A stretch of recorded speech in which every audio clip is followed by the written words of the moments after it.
500 चाहे लॉल हजार गे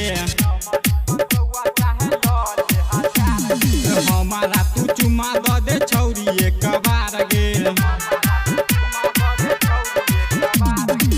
नाचे आल छी छौरी तू बाजार गे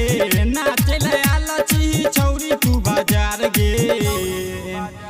नमरी 500 चाहे लॉल हजार गे हमारा तू चुमा द दे छौरी एक बार गे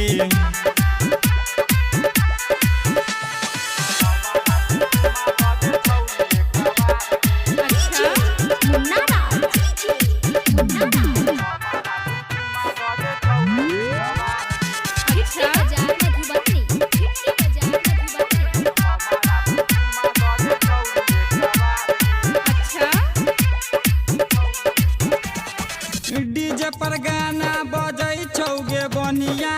तोरे पसंद के बाजै छौगे रनिया काचे उम्र में चढ़ल छौ जवनिया केते के रेट लभी हमारे से मांगी है डीजे पर गाना लगल छौगे बनिया तोरे पसंद के बाजै छौगे रनिया काचे उम्र में छौ चढ़ल जवनिया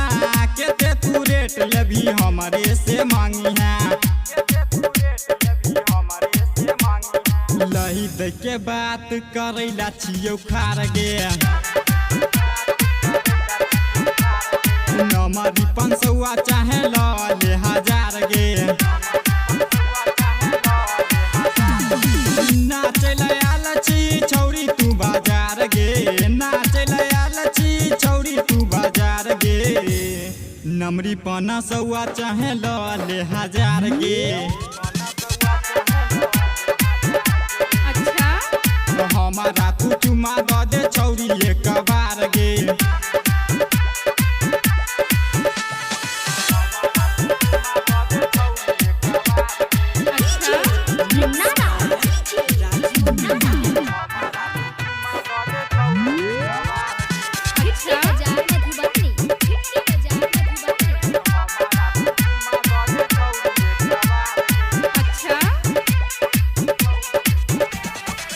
जे हम कहै छियौ बात हमर मान ले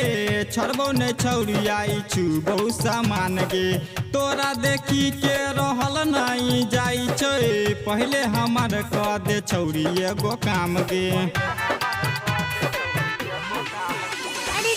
जे हम कहै छियौ बात हमर मान ले छोड़ के न जेबो आई छु बहुत सामान गे तोरा देखी के रहल नहीं जाई छै पहले एगो हमर क दे छौरी काम गे राजेश राकेश बहुते केलको इंतजार गे नमरी 500 चाहे लॉल हजार गे